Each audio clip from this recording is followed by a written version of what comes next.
خیبر د تاریخي جرګې په ملاتړ باندې دا رقم جرګې په اروپا کې موږ کړي دي او په راروانه میاشت کې به که خدای کولو همدا رقم ډېره لویه تاریخي جرګه د برطانیې په پلازمینه لندن کې هم کیږي. عزیزانو موږ دا جرګې ولې کوو؟ د خیبر کامې جرګه یا د هغې چې کومې تاریخي پرېکړې دي دا زموږ د افغان ملت یوه اساسه ده. په افغان تاریخ کې د محکومه پښتونخوا وطن دومره لویه ستره جرګه چې په هغه کې د محکومې پښتونخوا وطن 99% نمایندګي موجوده وه. د پښتونخوا وطن ټوله سیاسي ګوندونه، ټوله مذهبي ګوندونه، د ژوند د هرې برخې سره تعلق لرونکي بخشونه د هغوی نمایندګان هلته موجود وو. دوی د ټوله ملت په مخ کې قرآن وکړي، قسم یې وکړي، بیا چې دوی کمې تاریخي پرېکړې وکړي، هغه تاریخي پرېکړې زموږ د افغان ملت یوه اساسه ده. پښتون ژغورنې غورځنګ د دې اساسې د ساتلو، د دې حفاظت کولو هوډ کړی دی. دغه به خامخا موږ ساتو. په دې موږ تاسو ښه پوهېږو چې د خیبر کامې جرګې کمې تاریخي پرېکړې دا د پنجابي استعماري ریاست لخوا یا دوی ته د منلو نه دي. دوی باندې اور بل کوي، دوی په دغه په مقابل کې پر پښتون ژغورنې غورځنګ باندې پابندي ولګوله. زموږ یې په زرګونو ملګري په شیډول 4 کې واچولې. د دوی کارډونه ور بند کړي، د دوی اکاونټونه ور بند کړلې، دوی پر دې پابندیانې ولګولې چې د یوې ولسوالۍ نه بلې ولسوالۍ ته دوی نه ځي. که دوی ځي نو پر دې به مقدمې جوړېږي. زموږ ملګري شهیدان کړل. زموږ ملګري نن هم د پنجابي استعماري ریاست په زندانونو کې په دې ګناه باندې محبوس دي یا بندیان دي چې ته ولې د افغان د سیالۍ خبره کوې، ته ولې د افغان د یووالي خبره کوې، ته ولې افغان شعور په دې منطقه کې خپروې. دلته ملګرو خبرې وکړلې د پنجابي استعماري ریاست د پښتون ژغورنې غورځنګ سره بدي په څه شي ده؟ دلته نور سیاسي ګوندونه هم شته. موږ تاسو د دې ګواهیان موږ وینو. د هغوی په خلاف د پنجابي ریاست هغه ظلمونه نه ښکاري. هغوی محبسونو ته نه لیږي. د هغوی ملګري شهیدان کوي نه. د هغوی ملګري شیډول 4 ته نه اچوي. پر هغوی باندې پابندیانې نه لګوي. دا یوازې پر پی ټي ایم لګوي. ولې؟ پر دې لګوي چې پی ټي ایم د افغان د نن خبره کړې ده. پی ټي ایم په د افغان د شعور خبره کړې ده. پی ټي ایم د لرو بر افغان د سیالۍ خبره کړې ده. پی ټي ایم لاسته راوړنه دا ده چې د افغان په تاریخ کې چې کله هم د ډیورنډ کرښه رامنځته راغلې ده، د افغانانو ګډه مبارزه پر یو سټیج کښېنستل، په یو تالار کې کښېنستل، دا بیخي لرې خبرې ولې. پی ټي ایم دغه کار وکړي چې ټول افغان ملت تر یو چت لاندې راوستی. دلته د پکتیا خلک هم ناست دي، دلته د ننګرهار خلک هم ناست دي، دلته د خوست خلک هم ناست دي، دلته د پېښور او د کوټې د کندهار خلک هم ناست دي. دا کار پی ټي ایم وکړي. پی ټي ایم دا کار وکړي چې ټول د افغان ملت یې دا وښودله چې موږ ته جلا نه یو. ډیورنډ کرښه دا یوه استعماري کرښه په زور باندې زموږ په منځ کې راایستل شوې ده. که کوټه ده، که کندهار دی، دا زموږ وطن دی. که پېښور دی، که کابل دی، دا زموږ وطن دی. موږ یو خلک یو، یو کلتور مې دی، یو تاریخ مې دی، یوه مې ژبه ده. که د پېښور باندې بده ورځ وي، کابل خامخا په خوږېږي. که په کابل کې بده ورځ وي، د پېښور او د کوټې خلک په خوږېږي. عزیزانو پی ټي ایم دغه کار وکړي. پی ټي ایم د پنجابي استعماري ریاست هغه کار دلته ملګرو اشاره ورته وکړه چې د پنجاب د جوړېدو وروسته، د پاکستان د جوړېدو وروسته د پنجابي استعماري ریاست خپله ټوله توجه دې خبرې ته راواړوله چې د دې ځای پښتانه، د محکومې افغان خاورې پښتانه دې ته دا احساس ورکړي، دې په دې وپوهوي، په مکتبونو کې، په کالجونو کې، په سکولونو کې، په هر ځای کې دوی ته داسې دغه ورکول چې تاسو پاکستانیان یاست. تاسو پاکستانیان یاست. ستاسو مشران چې دي جنا دی. ستاسو تاریخي خلک چې دي هغه سر سید احمد خان، علامه اقبال، مولانا حسین آزاد او پلانا دي. دوی 15 کاله پر دې باندې کار وکړي. دغه محکومې پښتونخوا خلک یې په ځان باندې یو رقم دغه کړی چې یاره موږ پاکستانیان یو. د دې ګواهان موږ هم یو چې هلته کله مهاجرت وو موږ به دا احساس کوئ چې یاره دلته موږ راغلي یو، هغه خلک موږ ته د مهاجر په سترګه ګوري.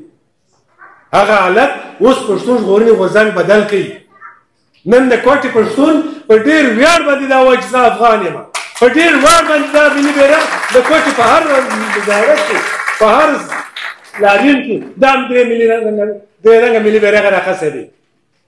نن په پښتونخوا وطن کې ته زموږ کلي ته ولاړ شه، ته وزیرستان ته ولاړ شه، ته باجوړ ته ولاړ شه، که هلته دښمن زموږ پر ملي بیرغ باندې پابندي لګولې ده، دا درې رنګه بیرغ نن په کوټه کې زما پر کور ولاړ دی. دا درې رنګه بیرغ په پېښور کې د ملګرو پر کورونه ولاړ دی. دا درې رنګه ملي بیرغ په وزیرستان کې خلکو پر دې باندې خپل سرونه ورکړي دي. پی ټي ایم دا کار وکړي. پنجابی ریاست پی ټي ایم ته په دې غوسه دی چې تا زما د 15 کالونو خواري په اوبو لاهو کړله. تا په دې خلکو کې د افغانیت شعور راپورته کوي. تا دا خلکو ته دا وروښول چې ته افغان یې، نن خلک دا وایي چې زه افغان یم. تاسو ولیدله چې کله د هندوستان او د پاکستان جنګ و، موږ تاسو پخواني جنګونه هم یا کوم لیدلي نه دي لوستي نه دي چې کله هم د دوی ترمنځ ډزې کېدلې، پښتنو به کوم خپل کمربندونه راخیستي وو، کلشنکوفونه راخیستي وو چې پر موږ پر وطن باندې د هندوستان جنګ حمله کړې ده، موږ د پاکستان دفاع کوو. او دا اوسنی چې کوم جنګ تاسو ولیدئ، پښتنو ورته وویل چې وروره زموږ دپاره بس نور جنت له پنجابیه ته ولاړ شو، دا زما وطن نه دی، زه د دې وطن دفاع نه کوم. خدای دې په اوبو لاوی کوي، خدای دې هندوستان ته دا توان ورکړي چې تا په یو ورځ ونیسي. موږ د دې سره هېڅ کار نشته. دا کار دا شعور پښتون ژغورنې غورځنګ ورکړي. دلته زموږ ملګري ناست دي په افغانستان کې چې کله جنګ و یا د افغانستان او د پاکستان ترمنځ به شی راتلی، تاسو د دې ګواه یاست چې د وزیرستان خلک به د پاکستاني فوجونو له مخه دي وروان وو چې تاسو زموږ پر هېواد باندې حمله کړې، پر پاکستان مې حمله کړې.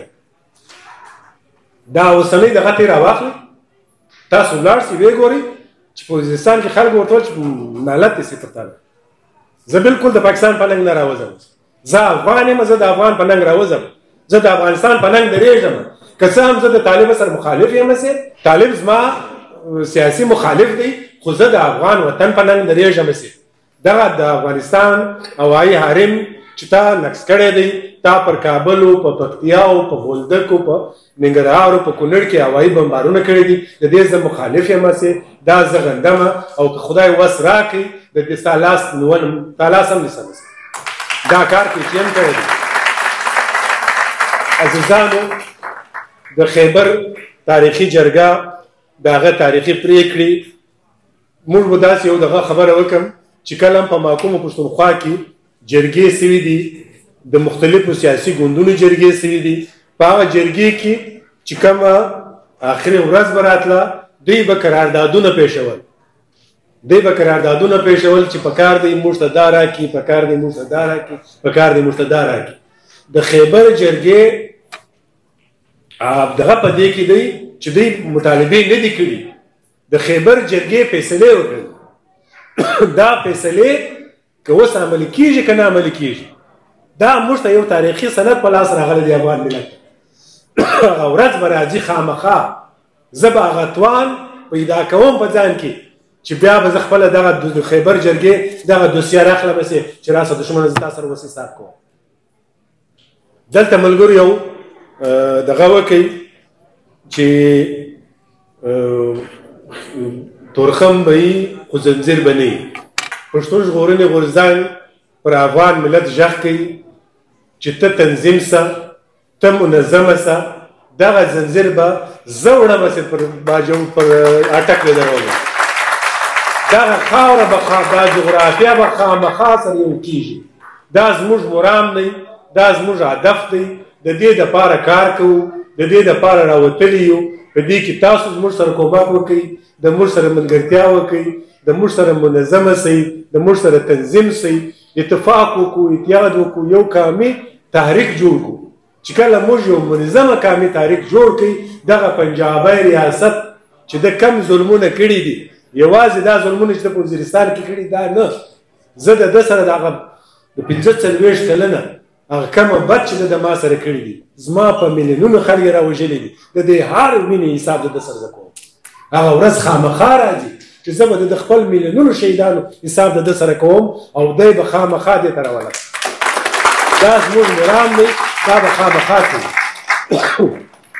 موږ عزیزانو د دې جرګې د منتظمینو څخه مخواست دا دی چې پنجابي جنرالان یا پنجابي استعماري ریاست چې کوم جنرالان دي دوی چې کومه د بشري حقوقو پر ضد چې کوم عملونه روان کړي دي په محکومه پښتونخوا وطن کې بیا په آزاد افغانستان کې دوی چې بمباریانې کړي دي دوی چې اپریشنونه کړي دي دوی چې اپریشنونه کوي په دې ټولو شیانو کې په دې ټولو اپریشنونو کې دوی موږ ته نسي راښولی چې دوی د 15 ترهګره وژلي موږ دوی ته په زرګونو بې ګناه انسانان ورښیي چې تا وژلي دي ستا په بمباریانو کې وژل سوي دي دا ډرون حملې چې دوی کوي په وزیرستان کې په تیرا کې په یو ځای کې په بل ځای کې دا ډرون حملې بیا چې اوس په افغانستان کې کوم هدفونه دوی وشتلي دي هلته بې ګناه انسانان وژلي دي دا د بشریت ضد جنایت دی دا پاکستاني جنرالانو کړی دی